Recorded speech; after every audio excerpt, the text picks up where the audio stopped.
Iran থেকে ইসরায়েলকে লক্ষ্য করে ক্ষেপণাস্ত্র ছোড়া হয়েছে। সেগুলো ইসরায়েলের মূল ভূখণ্ডে পৌঁছেছে। ইরান এবং ইসরায়েলের সংশ্লিষ্টদের বরাতে খবর দিচ্ছে আল জাজিরা। মঙ্গলবার বাংলাদেশ সময় রাত 11টার পর প্রকাশিত খবরে বলা হয়েছে, ইরান থেকে ইসরায়েলের দিকে ক্ষেপণাস্ত্র নিক্ষেপ করা হয়েছে। হিজবুল্লাহ প্রধান হাসান নাসরাল্লাহ এবং হামাস নেতা ইসমাইল হানিয়াকে হত্যার জবাবে এই হামলা চালানো হয়েছে। এবারের মতো হামলা সমাপ্ত বলেও জানিয়েছে ইরান। অন্যদিকে ইসরায়েল জুড়ে হামলার সতর্ক সংকেত বাজানো হচ্ছে। দেশটির নাগরিকদের পরবর্তী নির্দেশ না দেওয়া পর্যন্ত নিরাপদ আশ্রয়ে থাকতে বলা হয়েছে। তারা আরও বলেছে, যেসব বিস্ফোরণের শব্দ শোনা যাচ্ছে সেগুলো ক্ষেপণাস্ত্র ভূপাতিত বা পতনের। 3 ইসরায়েলি কর্মকর্তা জানিয়েছেন, ইরানের পরিকল্পিত হামলার লক্ষ্য 3টি সামরিক বিমান ঘাঁটি এবং তেল আবিবের উত্তরে অবস্থিত একটি গোয়েন্দা সদর দপ্তর।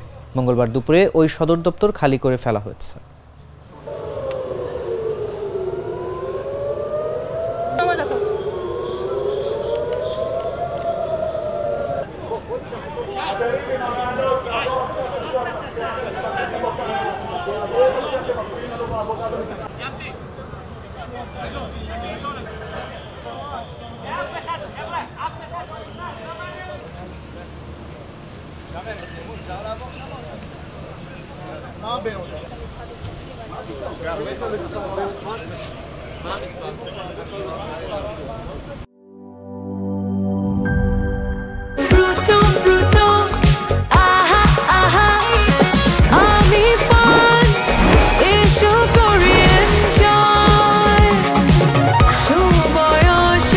প্রাণ ফ্রুটো, সময় অসময় ফ্রুটোময়।